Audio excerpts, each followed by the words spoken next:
sitting here with Burton Nelson, songwriter in Nashville, Chase Your Dreams documentary, and appreciate you being a part of the collection of interviews and everything. First off, I want to ask you where you're from and what got you started and how you got to Nashville and the little path you took and chose to get there. I think I'm like a lot of people. I just played music all over the country. Used to play in Colorado, Wyoming. Grew up in Michigan. Left there right out of high school and moved to Colorado.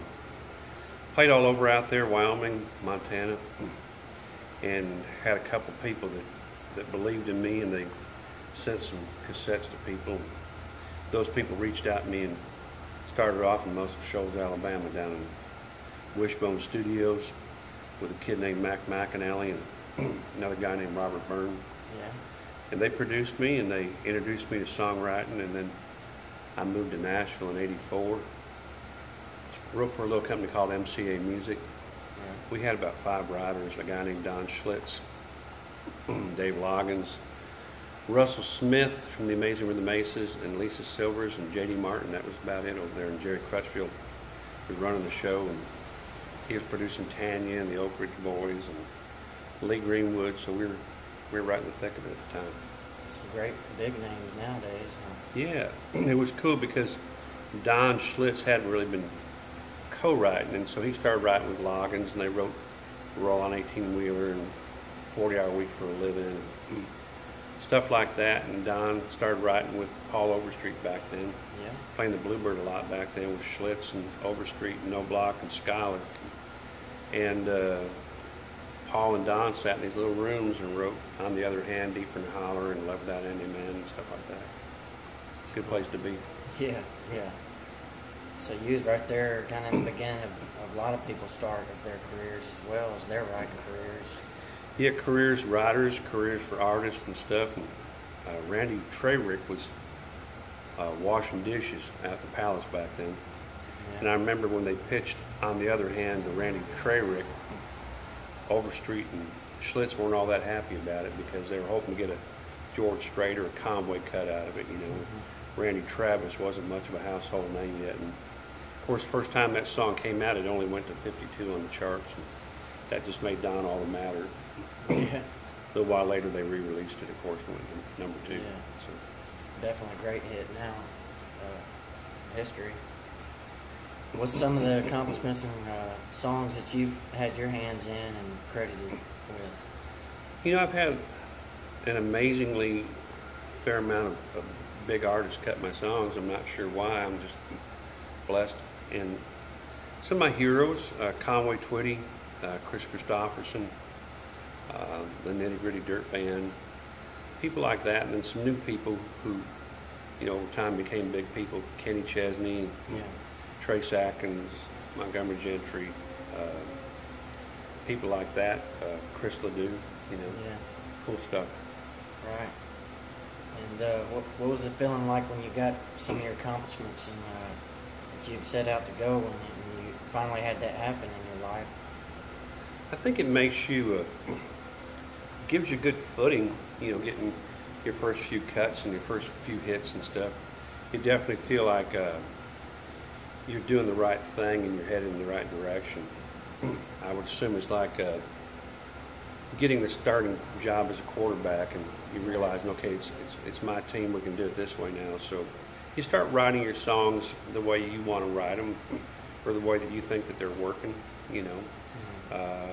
You start honing in on your style a little bit more and really going after your style of songwriting, and because apparently it's working, so you kind of don't venture out of that too much. All right. And so you mentioned you know, Conway and a few others. Who's some people that really got you started and your biggest inspirations in doing it? Well, of course, Conway. I just got a new book on the outlaws of Waylon and Willie and all that stuff from back in the 70s, and it's an amazing book. I've been reading it, and those guys just did it their way, you know. And I see so many of the new artists and writers today, and they're just a bunch of copycats. Yeah.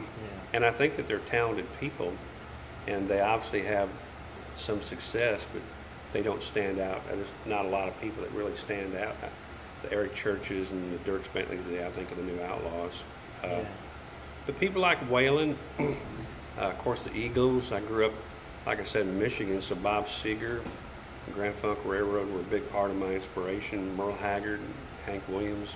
It was a strange clash of music for me. So Motown meets Music Row. That was me. Right. And you was telling me earlier you got a new book out coming out, and you're going to try to release this year or so. Tell me a little bit about that. Yeah, the book will be out in the fall. I've got a publisher out of California that really believes in the book, and they've got a few other good books out right now.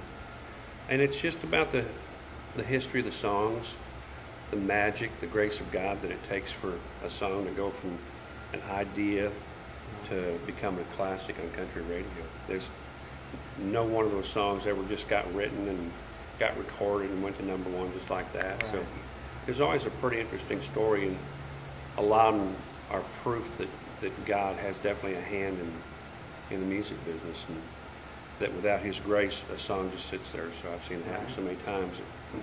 Songs were just kind of supposed to be great big songs and never did, and then songs that you would think were okay songs became great big songs, and that's just how I explain it. Right.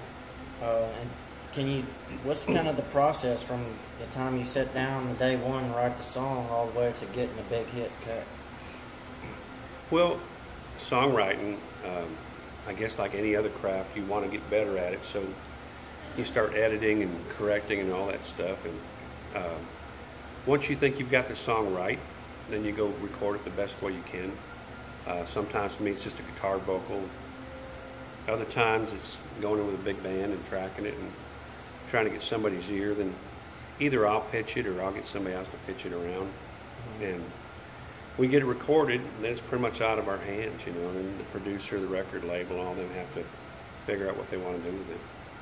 If somebody moves to town with some, a handful of songs or whatever that they really believe in and stuff, what's the best ways for them to find a pitcher, for them to finally pitch their songs if they're inexperienced? Well, there's several outlets in Nashville. You can join one of the PROs, Performing Rights Organizations, ASCAP, BMI, or CSAC. One of the reps might help you out with placement or help you write with other writers, but you just want to jump in and start doing the writers' nights and testing your songs out, seeing how they fly out there. And as far as for getting somebody to look at your songs, it's just being in the right place at the right time. Somebody goes, boy, I really like your songs, and eventually you get signed to a publishing deal, and then they start pitching your songs around. When I was with EMI, I wrote there for 10 years.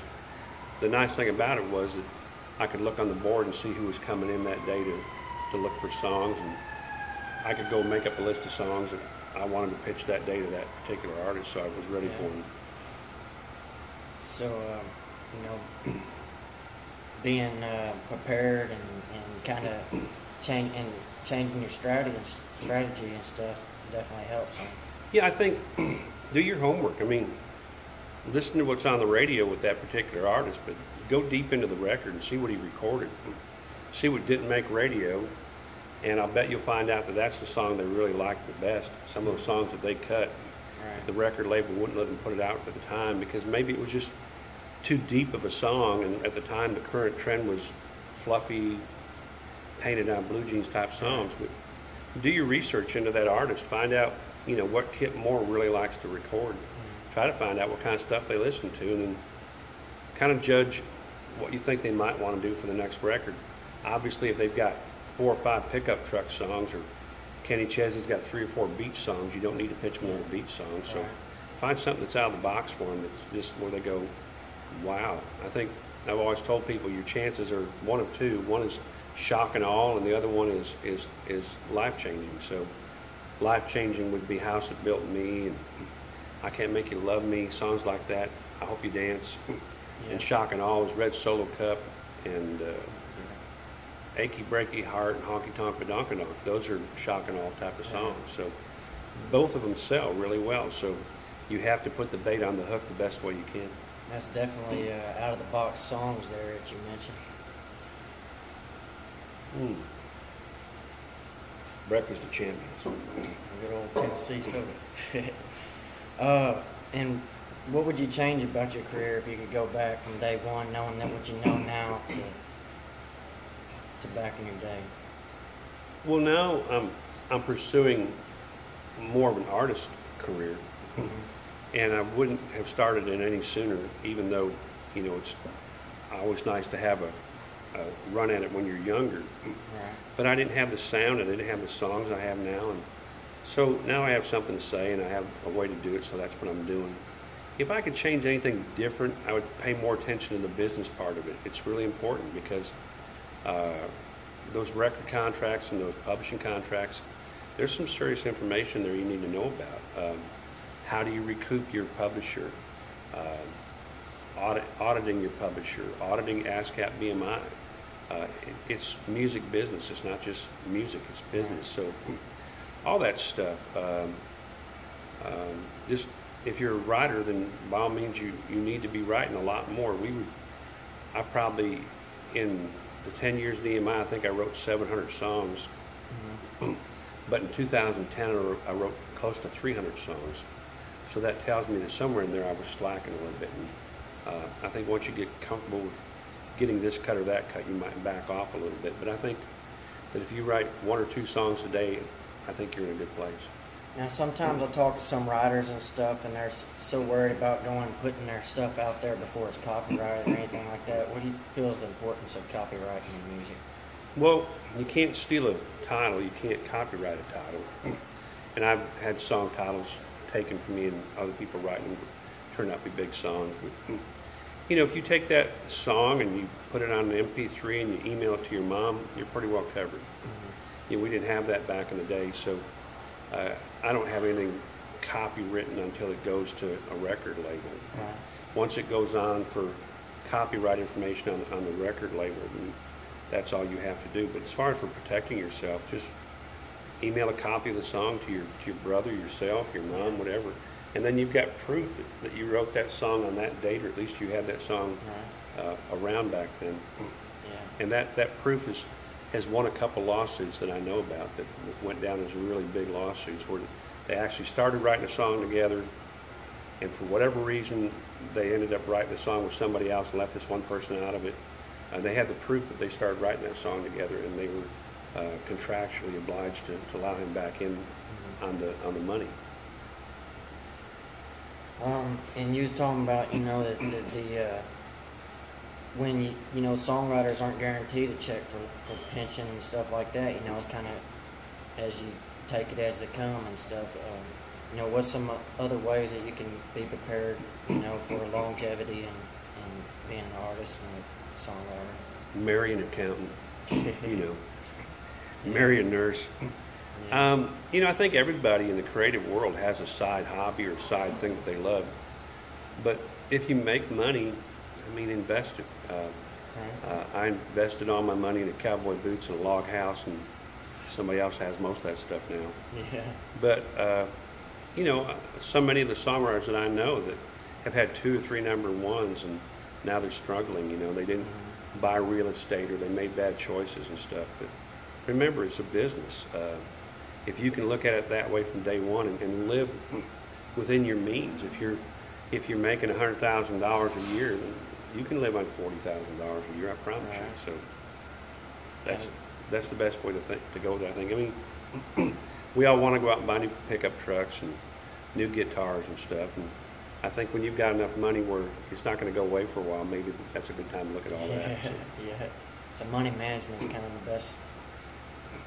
Yeah, the big writers that I know, Don Schlitz and stuff, they got with accountants that put them on a salary, and that's all they got.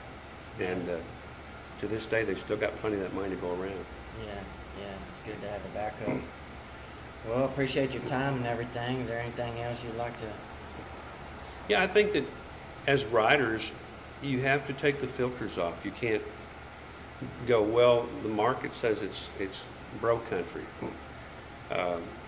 I like the sound of bro country, but they all sound the same to me at some point. So not one of them stands out to me as a unique artist. So take the filters off. And I don't care how you have to say it, but say something that an artist is going to, when he sees the title or hears the song, he's going to go, dang, I want to say that. That's a little bit out there, so I want to say it. So whatever it is, I mean, you've got to be able to take the filters off, and if that means writing a song that's so hardcore touching that it touches people, that they want to say it, even if it's just an album cut. Chris Stapleton got a lot of album cuts before he started getting famous and stuff. Sure. So it's because he wrote deep songs. Travis Meadows writes really deep songs, and that's how they get the cuts. They're not part of the bro team. They're not part of that little in-house team that writes those little ditties and stuff. They're writing real songs. Tom Douglas, Alan Shannon, guys like that. Original, something that really stands out. Yeah, do your homework and just dig deeper. You can always dig deeper, especially on that lyric. Every line should be, holy cow. You know, if you've got a line that could fit in any other song, then it doesn't belong in that song. I hear you. That's the best way to look at it. That's a good point. Way to look at it. Yeah. That's great. And when will your book be out? Book will be out in the fall. We start Texas up January 16th. I believe we're in Caldwell, Texas at the post office. And then on to Dallas the 23rd at Port David's. San Angelo 25th, 26th after that. But we have the Bluebird Show coming up, a live hospice benefit January 6th, Bluebird Cafe. That's great. That's great. And people can find your music on your website? Website, BernieNelsonMusic.com. And I'm out there in Facebook world too. We're actually starting a new page, be out soon on Facebook called Bernie's Picks. And you'll be able to have an annual fee where you can have me critique songs, and I'll have a little jukebox on the website where your songs will be played for people to listen to. That sounds like a great idea. Yeah, pretty cool. That's the original stepping outside the box idea. Get outside the box and use those broken crayons. That's right. You're here to profess some people's homework, aren't you? Yeah, get out there and send me this stuff. I think Bernie's Picks will be a fun page because it's going to be an actual jukebox where you push the button to hear the song, and your people will be able to listen to your song, and for a small annual fee you can get your songs critiqued and played out there and heard by lots of people. I like that idea, man. I sure appreciate you being a part of the Chase Your Dreams documentary. Well, thank you, buddy. And it's been a pleasure having you and some useful information. We'll see you down the road. That's right. All right. Let's do it. Yeah.